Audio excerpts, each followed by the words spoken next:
ఒక ప్రకటన చేయడం జరిగింది. ఒక్కసారి మనం గతంలోకి వెళ్తే ఈ ఆరోగ్యశ్రీ పథకం అనేది ఒక అద్భుతమైన పథకం. శ్రీ వైఎస్ రాజశేఖర రెడ్డి గారు దీన్ని ప్రారంభించినప్పుడు ఈ రాష్ట్రంలోనే కాదు దేశంలోనే ఒక ఆదర్శమైన పథకం కింద ఎంతో పేరు ప్రఖ్యాతులు గడించి మన రాష్ట్రంలో అమలవుతున్న ఈ ఆరోగ్యశ్రీ పథకాన్ని స్టడీ చేయడానికి ఇతర రాష్ట్రాల నుంచి కూడా చాలామంది వచ్చి చూసి ఆరోగ్యశ్రీ పథకం కింద చాలా మంది బ్రహ్మాండమైన వైద్య చికిత్సల్ని, ముఖ్యంగా గుండె ఆపరేషన్లు పేదవాళ్ళకి ఆ రోజు నిజంగా కార్పొరేట్ హాస్పిటల్స్కి వెళ్ళి చేయించుకోలేక ఎంతోమంది మరి ఇంటి దగ్గరే చనిపోవడం జరుగుతూ ఉండేది. కానీ రాజశేఖర రెడ్డి గారు ఈ పథకం పెట్టిన తర్వాత ఎంతోమంది పేదవాళ్ళు కార్పొరేట్ హాస్పిటల్స్కి వెళ్ళి ఉచితంగా అనేక రకాల వైద్య సదుపాయాలను పొందడం జరిగింది. ముఖ్యంగా గుండె ఆపరేషన్లు కానీ, అట్లానే మరి విరిగిన కాళ్ళకి ఎముకలకి చికిత్సలు కానీ, వివిధ రకాల ఆపరేషన్లు అద్భుతంగా ప్రజలందరూ కూడా చాలా సంతోషంగా ఈ పథకాన్ని ఈరోజు స్వీకరించే కార్యక్రమం చేశారు. ఎన్నో ప్రభుత్వాలు వచ్చాయి, పేర్లు మార్చగలిగారు, కానీ ఈ ప్రభుత్వాన్ని, ఈ యొక్క పథకాన్ని ప్రజల నుంచి ఎవరు కూడా తీసేయడానికి సాహసం చేయలేదు. ఎందుకంటే ఇది అంత బ్రహ్మాండంగా ప్రజల్లోకి వెళ్ళిందనేది వాస్తవం.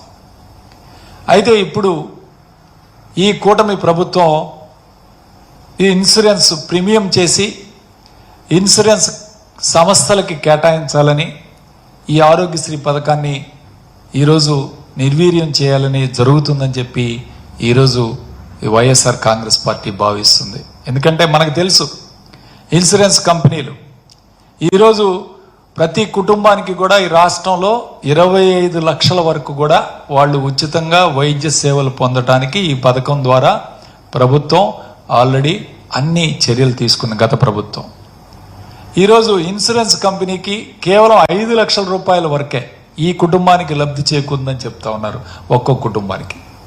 అందులో కూడా 2.5 లక్షల రూపాయలు వరకు ప్రీమియం ప్రభుత్వమే చెల్లిస్తుంది. మిగిలిన 2.5 లక్షల రూపాయలు తర్వాత ప్రభుత్వం ట్రస్ట్ ద్వారా చెల్లిస్తుందని చెప్పి, రెండు కూడా హైబ్రిడ్ విధానం అని చెప్పి చెప్తా ఉన్నారు. హైబ్రిడ్ విధానంలో అంటే ఒక పేషెంట్కి సపోజ్ హాస్పిటల్లో అడ్మిట్ అయ్యి 2.5 లక్షల కన్నా ఎక్కువ ఖర్చు అయింది అనుకోండి, ముందు ఇన్సూరెన్స్ కంపెనీ పే చేయాలి, తర్వాత మళ్ళీ తిరిగి ట్రస్ట్ ద్వారా పే చేయించాలి. అంటే ఇది ఒక కలగోర గంపలాగా, అంటే ఒక పేషెంట్కి ఇంతవరకే మేము ఇస్తాము, ఇంతవరకు దాటితే మళ్ళీ ట్రస్ట్కి వెళ్లాల్సి వచ్చిందంటే ఎంతవరకు హాస్పిటల్స్ టేకప్ చేస్తారు? ఒక అత్యవసర చికిత్స చేయాలి, లేకపోతే ఐసీయూలో ఉంటాడు పేషెంట్, ఐసీయూలో ఉన్న పేషెంట్కి ఎప్పుడు రికవర్ అవుతాడో చెప్పలేము.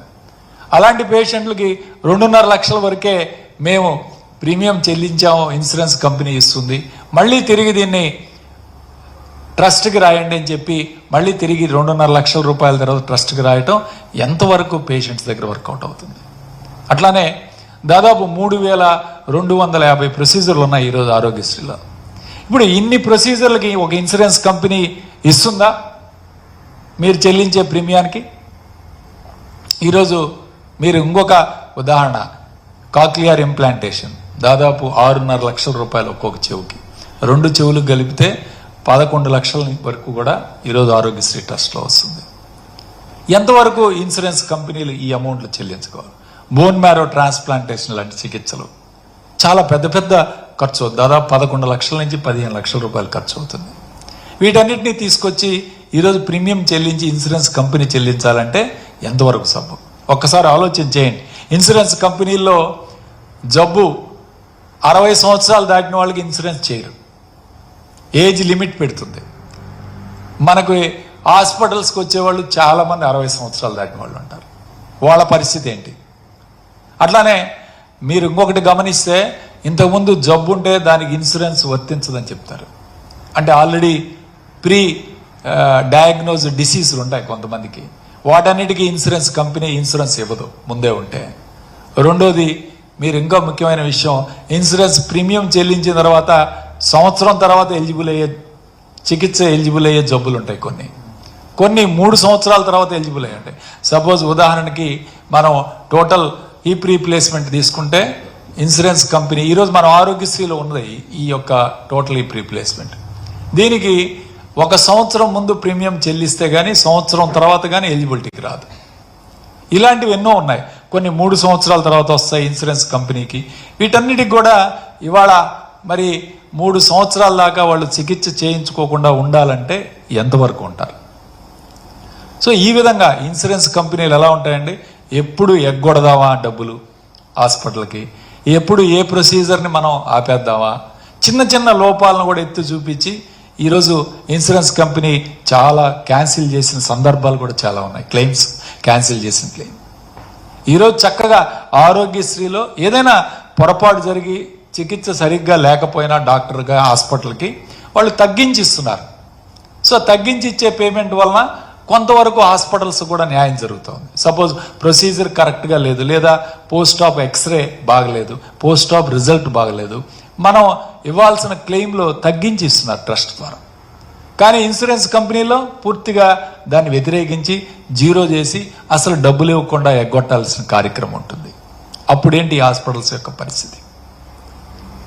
చంద్రబాబు నాయుడు గారు వస్తేనే ప్రైవేటైజేషన్ మొత్తం. ఇప్పటికే 10,032 ఉన్న విలేజ్ హెల్త్ క్లినిక్స్ అన్నీ కూడా గాల్లో పెట్టారు ఇవాళ.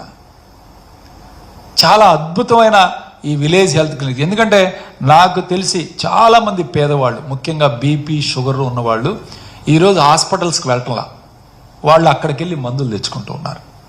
ఈరోజు అక్కడ మందులు లేవు, అక్కడ టెస్టులు లేవు, వాటన్నిటినీ కూడా నిర్వీర్యం చేశారు. కేవలం జగన్మోహన్ రెడ్డి గారు స్థాపించారు, వీటిని పెట్టారని చెప్పి ఇవాళ వాటిని నీరుగార్చారు. సచివాలయ వ్యవస్థ నీరుగార్చారు, సరే దాన్ని తీసేయండి. ఈరోజు విలేజ్ హెల్త్ క్లినిక్స్ని పూర్తిగా నీరుగార్చారు. 17 మెడికల్ కాలేజెస్ ఇస్తే వీటిని ప్రైవేట్ పరంగా చేయాలని చూస్తున్నారు. ఇవాళ ఆరోగ్యశ్రీని కూడా ప్రైవేట్ పరంగా చేయాలని.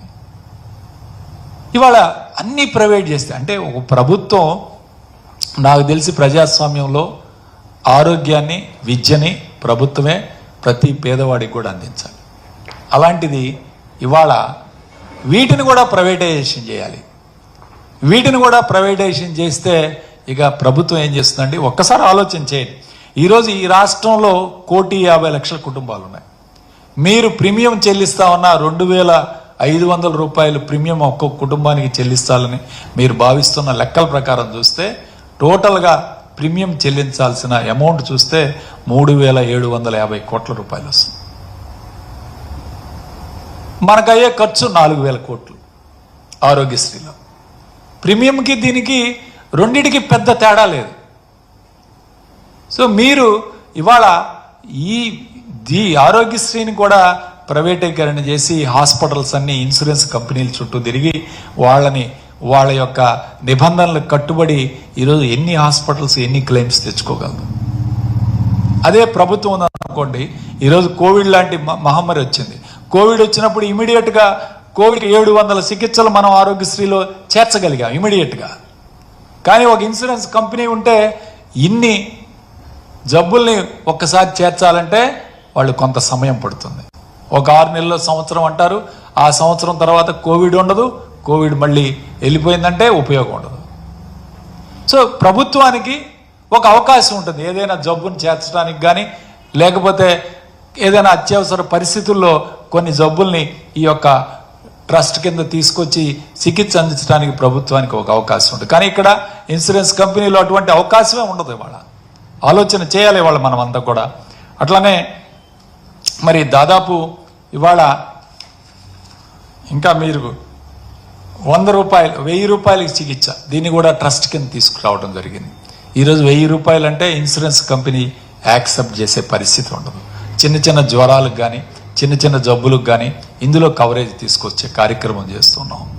కాబట్టి ఇన్సూరెన్స్ కంపెనీలు ఎప్పుడు కూడా ఈ క్లెయిమ్ని ఎలా రిజెక్ట్ చేయాలి, ఈ క్లెయిమ్కి ఎలా అమౌంట్ తగ్గించాలి అనే ఆలోచనతో పనిచేస్తాయి తప్ప క్లెయిములు పూర్తిగా హాస్పిటల్స్కి న్యాయం చేసే కార్యక్రమం చేయదు.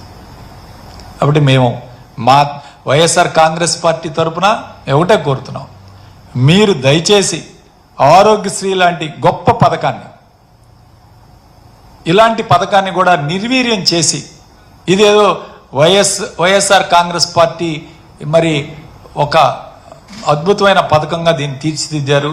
ఇలాంటి పథకాన్ని కూడా నిర్వీర్యం చేయాలనే కాన్సెప్ట్ కాకుండా ప్రజల్లోకి వెళ్ళి నిజంగా ప్రజలకి ఏది ముఖ్యమో ఏది అవసరమో ప్రజల్లో ఒక స్టడీ చేసి ఖచ్చితంగా దాన్ని బట్టి ఈ యొక్క నిర్ణయం తీసుకోవాలి. కానీ ఇలాంటి మరి హేజీ డెసిషన్స్, ఇలాంటి మరి అనవసరమైన ప్రైవేటీకరణ చేసి ఈ యొక్క పథకాన్ని పూర్తిగా నిర్వీర్యం చేయటం అనేది సబబు కాదు. ఖచ్చితంగా దీన్ని మీరు ఆపాలి. ప్రజల్లో ఒక ఖచ్చితమైన విధి విధానాలు ప్రజల్లోకి వెళ్ళి స్టడీ చేసిన తర్వాతనే దీని మీద నిర్ణయం తీసుకోవాలని మేము కోరుతూ ఉన్నాం. ఒక్కసారి గత 5 సంవత్సరాల్లో వైఎస్ఆర్ కాంగ్రెస్ పార్టీ ప్రభుత్వం అధికారంలో ఉన్నప్పుడు దాదాపు 45 లక్షల మందికి ఆరోగ్యశ్రీ పథకం కింద ఉపయోగపడ్డాయి. ముఖ్యంగా ఇందులో దాదాపు 13,421 కోట్ల రూపాయలు ఖర్చు చేయడం జరిగింది. అంటే సంవత్సరానికి యావరేజ్న 3,500 కోట్ల నుంచి 4,000 కోట్లు. ఇవాళ మీరు ప్రీమియం చెల్లించిన 3,750 కోట్లు అవసరమైంది ఒక్కో సంవత్సరానికి. కాబట్టి పెద్ద తేడా లేదు. మనం ఆరోగ్యశ్రీ ట్రస్ట్నే కొనసాగించి ఆరోగ్యశ్రీ కింద పేమెంట్స్ రెగ్యులరైజ్ చేయాలి. హాస్పిటల్స్కి ముఖ్యంగా పేమెంట్స్ ఇవాళ దాదాపు 3,000 కోట్ల రూపాయలు పెండింగ్ పెట్టారు. పేమెంట్స్ పెండింగ్ పెట్టి ఇవాళ మీరు పేమెంట్స్ని ఇవ్వకుండా పోతే హాస్పిటల్స్ ఇవాళ ఇబ్బంది పడుతున్నాయి. కాబట్టి మేము కోరేది ఏంటంటే పేమెంట్స్ రెగ్యులరైజ్ చేసి ఈ పథకాన్ని ప్రజల్లో నిర్వీర్యం కాకుండా ప్రజలకి ఉపయోగపడే విధంగా దీన్ని తీసుకువెళ్ళాలి అని చెప్పి ఈరోజు వైఎస్ఆర్ కాంగ్రెస్ పార్టీ తరఫున మేము డిమాండ్ చేస్తున్నాం. అట్లానే చంద్రబాబు నాయుడు గారు, మీరు సూపర్ 6 పథకాలు ఎలా ఇంతవరకు అమలు చేయలేదో, ఎలా అయితే సూపర్ 6ని 6 కొట్టారో ఇవాళ మీరు ఎంతవరకు ఈ బీమా చెల్లిస్తారు, ఎంతవరకు ఈ యొక్క ఇన్సూరెన్స్ కంపెనీలు ప్రీమియం చెల్లిస్తారో ఒక్కసారి మీకే తెలియాలి. ఈరోజు అర్థం కావాలి. ఎందుకంటే చంద్రబాబు నాయుడు మీద నమ్మకం లేదు.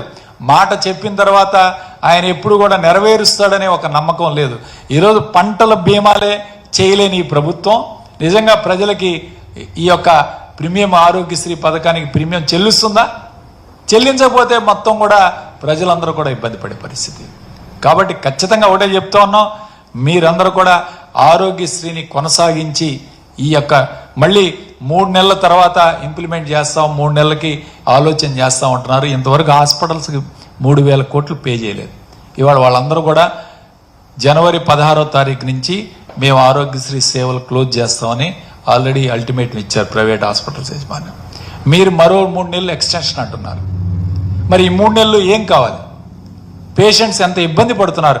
హాస్పిటల్స్ ఇవాళ ఇబ్బంది చాలా హాస్పిటల్స్లో ఇవాళ డబ్బులు తీసుకుంటున్నారు. ఇవాళ ఆరోగ్యశ్రీ పేమెంట్స్ లేవని చాలామంది పేషెంట్ల దగ్గర ఇవాళ డబ్బులు కలెక్ట్ చేస్తున్నారు నెట్వర్క్ హాస్పిటల్స్.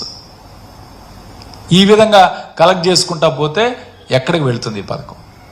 కాబట్టి వీలైనంత త్వరగా మీరు డబ్బులు పే చేసి హాస్పిటల్స్కి డబ్బులు పేమెంట్స్ ఏదైతే పెండింగ్ ఉన్నాయో అవి రెగ్యులరైజ్ చేసి రెగ్యులర్ పేమెంట్స్ చేసి ఆరోగ్యశ్రీని ఖచ్చితంగా మీరందరూ